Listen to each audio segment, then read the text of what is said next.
My name is Clark, and I have the privilege of serving as one of your pastors here at Fellowship Fayetteville. And wow, what a room this morning, Matt. This is my friend Matt Slavic, and Matt serves as team lead with our Connections ministry here at Fellowship Fayetteville. And so from Highway 112 or Dean Solomon to the front doors of this room, you get to lead volunteer teams that take care of us on Sunday mornings. And so we're incredibly grateful for you, and we wanted to have Matt just share a few highlights of opportunities where if you haven't found a home place to serve, what are some of those opportunities, Matt? Thanks, Clark. Yeah, I'd love to talk about those. So kind of from the outside in, we have parking, so you get to wear a cool orange vest if you're like a Longhorn or a Ball fan, maybe? Anybody? No? Okay. So parking is kind of the first phase of people here. You get to hopefully help somebody find a parking spot and just wave somebody, say hello. Then we have greeters at the door, so you kind of get to be the first voice of fellowship as people walk in. Say hello, how's it going, whatever you want to talk about. Then we have the real reason you guys are here, which is the coffee.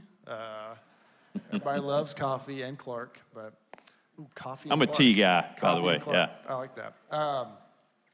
So coffee is just, you kind of get to serve up a warm cup of coffee and a warm smile. You know, this goes a long way. Then we have our information table, and that's right out here at the information booth, and that's kind of finding out more about the church, how you can get involved in a community group, that kind of stuff, and that's where I'll be after this service. Then we have security, so we have some officers and some other guys that volunteer their time to make sure this is a safe worship space on a Sunday morning. So if you have any questions about that, I'll be in the foyer right after this. You can come talk to me, tell me a funny joke. And I think maybe there's not a QR code. So yeah, which, by the way, the last group that you talked about, our security team, they don't want to be seen in here, but they do an incredible job behind the scenes of making sure our children and you feel safe in this place. And so I wanted to give them a hand. They're not going to stand and be recognized, but week in, week out, Friday nights, college nights, holidays, they're here with us, taking care of us. And so we love and appreciate you guys. Thank you, Matt, so much for being with us this morning. Hey, I want to celebrate something. We are celebrating this thing called the Feast of Purim. Here as we wrap up Easter, and I didn't want to miss an opportunity to celebrate something really cool that happened 2 weeks ago that hasn't been true of this church in 25 years. Is that crazy or what? Did you know that out of Rogers, in the last 6.5 years, God has given us Fellowship Fayetteville, and He's given us Fellowship Bentonville, along with Mosaic and our Rogers congregation as well. And 2 weeks ago, there were gifts that were given, both small and large, that allowed us to pay off in full all debt for all of Fellowship Northwest Arkansas. And one of the things I wanted to commend you and thank you for, my congregation here at Fellowship Fayetteville, is you played a very crucial role in launching and paying for Bentonville, as they did for us 6.5 years ago, and you're to be commended for your generosity in the Lord. And so we're incredibly grateful for what God's doing. Obviously, especially if you were here at 10:30 last week, some of you are wondering, what's next? I had to park out by Dean Solomon last week. And so our staff continues to pray on what God will do and how He will multiply His fingerprints all over Northwest Arkansas. And so we celebrate, and on behalf of the elders, they wanted me to say thank you for that. Well, if you have your Bibles, go ahead and turn to Esther, chapter 9. Don't feel ashamed of using your table of contents if you need to go there. Once again, to get there, we're going to look at this last scene in this narrative, Esther. Chapters 9 and 10, and then we'll begin our study in the book of Daniel next week. Last week, Tad did an amazing job, which, by the way, if you missed that, the Disney form of Esther, would encourage you not just to listen, but you're going to have to watch. And so you're going to have to go back to our live stream and watch that. I am not going to attempt to do that kind of recap, and I know some of you appreciate me not trying that. Tad is gifted. And but for purposes of just a recap and getting us caught up to where we're at, in week 1, Garland set us up for the purpose of Esther. Even when it looks like God is not with us, he remains faithful to his promises. So how does that impact us? We are to trust and obey him with courage and conviction. In week 2, Michael walked us through chapter 4. He helped us see that God is sovereign and he's in control. So his people are called to courageously act in faith. And then last week, Tad reminded us that God opposes the proud, but he gives grace to the humble. Therefore, humble yourself under the sovereign hand of God. And today we're going to see that sovereign yet hidden hand of God. Remember, the word God is not used in this narrative. And we see some coincidences that aren't necessarily coincidences. God is working a plan to rescue his people. He's the faithful covenant-keeping God. He's committed to his people in spite of their unfaithfulness. He's going to keep his promises. And as Tad was teaching last week, the day before in my daily Proverbs reading, I came across this verse. And it was a great devotional reminder of some of the big things that I've been learning from the book of Esther. It was this Proverbs 21:1 verse. The king's heart is like channels in the hand of the Lord. He turns it wherever he pleases. Paul affirms this in Romans 13:1. He says that there is no authority except that which God has established. The authorities that exist have been established by God. I think it's a great comfort for us in this world, be it a faithful, righteous Jewish king, be it a pagan Persian king, Xerxes, or in the time and the day we live in. God is in control, and he's moving kings and princes and presidents around to accomplish his faithful promises to his people, the Jews, and to bring a light, Jesus, to the Gentiles.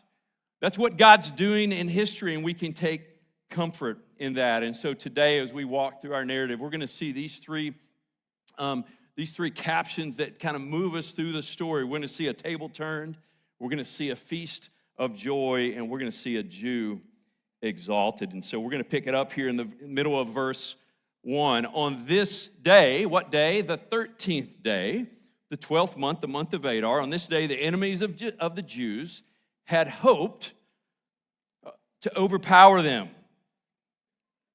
Notice the use of language here. But now the tables were turned, and the Jews got the upper hand over those who hated them. And you can see a grandpa telling his story over a campfire to a grandson.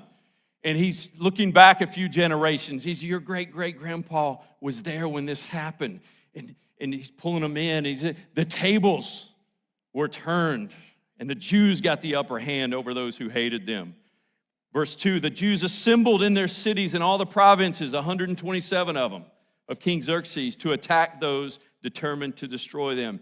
No one could stand against them because the people of all the other nationalities were afraid of them. In verses 3 and 4, it goes on to say that one of the reasons is that Mordecai had rose to prominence, Esther's cousin, who had taken her in to take care of her. And he's been promoted, and he has power, and his influence with the king has grown, and they stood in that fear. There's a couple of things that we need to understand that are going on. There's two things happening at the same time. We're going to have to go back to chapter 3, verse 13. This is the first edict that the king granted at the bequest of Haman for the Jews to be taken out. 3:13, dispatches were sent out. This is edict number 1, by couriers to all the king's provinces with the order to do what? To destroy, kill, and annihilate all the Jews, young and old, women and children, on a single day. What day? The 13th day of the 12th month. In chapter 8, verse 11, when the tables were turned, there's another edict that goes out. It doesn't cancel the first one, but it sets up what we have here in chapter 9. It sets up a war. This edict goes out after Mordecai and Esther's influence with the king, and it grants the Jews in every city the right to assemble and protect themselves, to destroy, kill, and annihilate the armed men of any nationality or province that might attack them and their women and children, and to plunder the property of their enemies. So that's what we have going on here in chapter 9. These two edicts are happening on this one day at the same time, and it would bleed over into another day of battle. But as we consider this table turned, it tells and captures much of what this story is about if you're going to remember some of the big ideas to it. Consider this fun way of remembering it. You have a quiet Esther who becomes a powerful queen. You have Mordecai who's outside the gate and hears of this plot, and then God makes him great. You have Haman who thinks there's a parade coming to celebrate him, and he ends up on a pole, impaled. You have this pagan prince who is now a pawn in the hands of Yahweh. You have a fast that takes place when the Jews hear of their demise. And then when they overpower them, it turns into a feast. The Jews experience tremble, and it turns into triumph. They're staring down a rout, and they're rescued instead. You have a selfish king gives way to the power of a selfless Mordecai. And then you have a book of coincidences, and by the end, we have conviction that God is in charge. And then this 2-day celebration. The day that was meant for death is now a day of rejoicing. And we'll see later, it sounds like another day that was meant for death that turned into rejoicing for us. But let's summarize a few things about this battle scene that happens. It happens in this condensed area called the citadel of Susa. As the battle moves into day 2, it spreads out into these 127 provinces.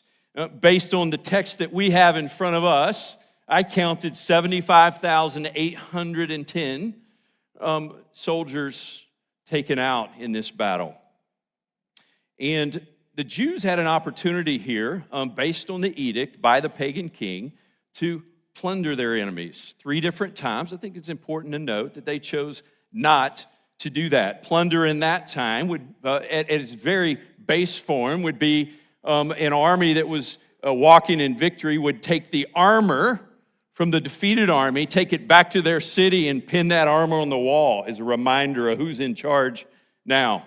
It could have also been the taking of that country's or that army's idols, their possessions, and at very worse, their women and children. And the Jews chose not to plunder their enemies, which you can read a lot into that. It does seem like, based on what's happening in the story, was an act of grace. And we know that in the gospel, grace prevails. Well, once we see this table turn, there's this feast of joy that ensues. And it's where we begin to understand this festival that we call Purim. We're going to pick it up in verse 22 of chapter 9. It says, as the time when the Jews, they were to celebrate this based on Mordecai's command, in verse 22, as the time when the Jews got relief from their enemies. Their sorrows turned to joy, mourning into a day of celebration. They're to practice days of feasting and joy, and this is pretty cool, giving presents of food to one another. Okay, I can buy into that one. All right, I'll take some of that. But also, these gospel shades of grace, gifts to the poor. And in their celebration, there's some great commandment happening here. It's not just about, look who we triumphed over by the hand of the Lord. It's no, in our feasting and celebration, let's be a blessing to one another, and let's be a blessing to the margins. Let's be a blessing to the poor. And as you move through the story there in verse 24, we understand, why do we call this Purim? What is that? It sounds strange. It simply comes from that root word, pure, which is the singular version of the word lot. Haman cast a lot. He cast a pure to have them killed. As it was turned on them, it turns into a 2-day celebration. And there's a lot of comments from commentators on what the plural form means, but it's called the Festival of Purim. Some think it's because it was celebrated over a 2-day window. But this feast of joy was given to them as a way to remember the faithfulness of God and to celebrate what God did that they could not do on their own. In verse 28 of chapter 9, you can see it highlighted there on the screen. It says this: "These days should be remembered and observed in every generation, by every family, in every province, in every city. And these days of Purim should never fail to be celebrated by the Jews, nor should the memory of these days die out among their descendants." It's supposed to be a generational reminder that's passed on, and this story is told over and over again. Look what God did. Similar in some ways to the Red Sea, the Exodus story that was to be passed on across generation. Look how God rescued us. Here's another rescue story. Now, for you foodies out there, I want to have a little fun with this. There's a lot of, just as the tables were turned, there's another theme that you could maybe, you could find in this book of Esther, and it's called Follow the Food. All right? Now, hear me out here. I don't have all this on the screen, but there's at least 23 different references to food here. In 1:3, King Xerxes throws a banquet for his nobles. In 1:5, he throws a banquet for all the people in the citadel. In 1:9, Queen Vashti, she holds a banquet for all the women. In 2:9, Esther begins her beauty treatments, and she's given special food, organic, no doubt. King Xerxes, then in 2:18, throws a banquet for Esther. Then the first edict, the news comes out. It begins a fast, weeping, mourning among the Jews. And then Esther requests that Jews in Susa fast for 3 days as she prepares to go make her request before the king to find rescue and relief. And so her attendants join her in the fast in 4:16. And then Queen Esther holds a banquet for the king and for Haman in 7:1. And then a new edict comes out, and feasting begins in 8:17. And then there's a day that they rested from that battle. That's the second day, and they continue to feast in 9:17. And then, as I noted earlier, the celebration of this relief from their enemies continues into days of feasting, and food presents are given to one another. You want to know the story of Esther? Follow the food. Follow the feast. You follow the feast in the Jewish traditions. That's how you learn and understand their salvation story. We follow the food. But at the end here, we see this kind of the capstone of this book, this little 3-verse section here. After the feast, we see a Jew exalted, and his name is Mordecai, and as we said, it's Esther's cousin. Verse 2, all his acts, the acts of the Persian king and his might, together with the full account of who? The greatness of Mordecai, whom the king had promoted. Are they not written? The book of the annals of the kings of Media and Persia? And in verse 3, Mordecai, the Jew, was second in rank to King Xerxes, preeminent among the Jews, held in high esteem by many of his fellow Jews. Why? Because he worked for the good of his people, and he spoke up for the welfare of all the Jews. It sounds a lot like another Jew that would come, who would work on behalf of the welfare of the people. And on behalf of them, he would offer himself up as a selfless act to give us life. Well, I want to leave us with this phrase. We're going to spend a few minutes here. This idea of intentional remembrance. This festival was designed for each generation to tell the story of what God did, to remember. Intentional simply means to think through and act with purpose or intent. It's a thoughtful remembrance. And Purim was that for this group of people. In fact, they would actually read excerpts from this story of Esther when they continue to do this to this day, and the children will dress up in costumes, and the young girls will dress up in costumes of some of the famous women that God used in the Old Testament. They still celebrate it to this day. But this is my question for us. What story of God's faithfulness do you need to remember through celebration? As an individual, in your community group, in your family? What story of God's faithfulness do you? We're going to bring this into our century here. Do you need to remember through celebration? I would encourage you to use existing holidays as markers to remind you to tell those stories. I have a friend, and he takes the month of November and puts up a big piece of paper on a wall in his home, and throughout the month, he and his wife and his children, they write down blessing from the previous year. It's their wall of remembrance, if you will. They celebrate the whole month of saying, look what God has done. This is what we're grateful for. There's not a Thanksgiving share service usually that goes by. My oldest son, Nate, was born on Thanksgiving. And it was a reminder to us of God's faithfulness. We had miscarried our first pregnancy. And God gave us Nate. And over the following months, through a series of me walking out to the mailbox, we received these cash envelopes with no address on them, cash folded up into these piles of paper. I still don't know who did it, but they equaled within $100 of all of our medical bills that were due for Nate's birth. And so I tell that story in this room, probably every Thanksgiving share, because of what God did. I use that Thanksgiving share service as a day of remembrance for me. Some of you, you're in here this morning because you've had a day of freedom, whether it be from a hurt, a habit, a hang-up, a sin you were entangled in, an addiction. But there's a day of freedom in your journey.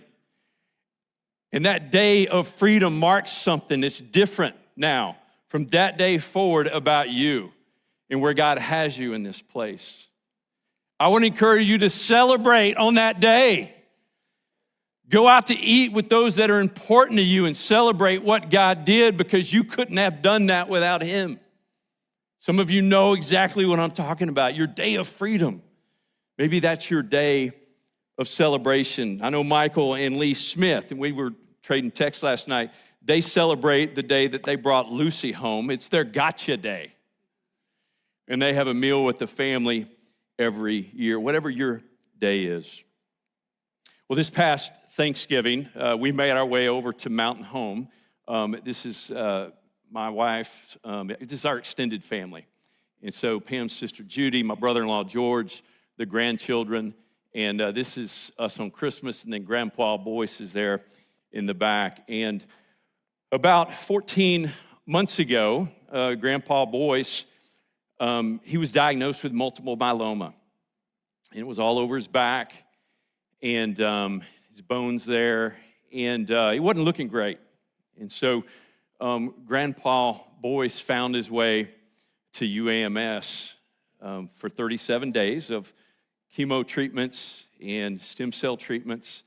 And Miss Pat was there right along the side 35 of those days. She was sick 2 days. They had to get her out of there. But she stayed in the room with him during that time. And so all last year, they battled through tests and treatments. And Boyce eventually, he lost his hair, and he had kind of that late 60s look a little bit. And so we sat here on Thanksgiving this past year. It was a Friday, and we were all gathered that Thanksgiving weekend. We gathered around the table. And George and Judy, my brother and sister-in-law, they're foodies, and they do a great job putting together a Thanksgiving spread. It's thoughtful, it's fresh. Usually there's some kind of story about where the meat came from, whether it was a hunt or whatnot. And we just enjoy hours of conversation. Well, we finally gather around the table. We've got our new daughter-in-law. We got our future daughter-in-law with us. There's like 14 of us in there. We're gathered around the table. And we begin to go around and tell stories of God's faithfulness this past year. And we got teenage boys that are tearing up, mind you, telling these stories. And then we get to Grandpa Boyce. And he begins to tell stories. By the way, he's got a full head of hair. And he begins to celebrate the nurses, God's sovereign hand through surgeons and technology, the prayers of his church, Eastside Baptist Church, over in Mountain Home. Many of you actually prayed for him. as well. And this day, Boyce is still with us. And this story in our family has been a story of the faithfulness of God. Now, mind you, that's not everybody's outcome. And I understand that. I have a friend right now who just got news, and it's not trending Boyce's direction. But this story in our family is a story that's got to be told. Generation to generation, look what God did. And I'm sure that every holiday we're going to bring some of these stories up, and as it continues to grow, we're going to hear more details about what God did there in the hospital. What's your story that you need to be remembering through celebration? Well, we have a story. It's a bigger story. It's called the gospel story. And we celebrate it. It's called communion. And we're going to do that here this morning. Revisit our big themes here: a table turned, a feast of joy, a Jew exalted. Generations later, we continue to tell this story when we celebrate what God did, the cross and the resurrection, the ascension of Jesus. When we consider the intentional remembrance, when we consider a table turned, it sounds a lot like, to me, another day when the tables were turned, not on Haman, but on Satan. And at the cross, what seemed as certain victory for him was the end. In fact, we know in Colossians chapter 3, 2 and 3, the tables were turned and those principalities of darkness were mocked. And what was meant for death gave us life. The tables were turned at the cross and the crucifixion. The resurrection was a feast of joy, not just that morning, but in the days that would ensue. And the disciples walked with Jesus on the road to Emmaus. They're not sure who this man is. He begins to explain through the Old Testament stories of the fulfillment of these prophecies. And it's not until they follow the food. You see, this bread of life was now walking with them, the one that fed the 5,000, the one that upon betrayal found himself in this Last Supper experience. He's walking on the road to Emmaus. He stays with them. They're in this room. He eats the bread. Their eyes are open. And then there's some fear, and then he appears back with them, and then he eats some fish. And then we see later he's eating fish with Peter, restoring him. It's resurrection joy. It's a feast of joy. And then we see in Acts 1 and at the end of the other gospel accounts, we see someone rise to prominence. Not just second in rank, but God says in Philippians chapter 2 that this one, this rescuer, this better Mordecai would be elevated to the name that is above every name. He would be the Jew who would be exalted. My church family, there's a greater feast that's coming our way. You've been invited into it. And it's because Esther points us to something much bigger than this Festival of Purim. It points us to the good news of the gospel, and you've been invited into that. The gospel story, it's coming. As the elements are passed, I would ask you to hold those. And as you hold them, not only reflect on what God did in and through his son, Christ, but also reflect on God's faithfulness to you, that story that you need to tell over celebration. Pray with me.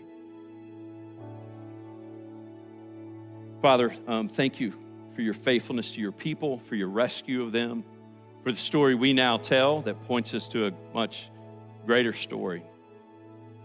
God, I pray that you would give us the courage and the conviction that you gave Esther and Mordecai. God, I pray that you would help us trust that you are in control of the kings and princes of this earth. God, I pray that you would remind us, even today, this week, of those things we need to celebrate as we remember your faithfulness.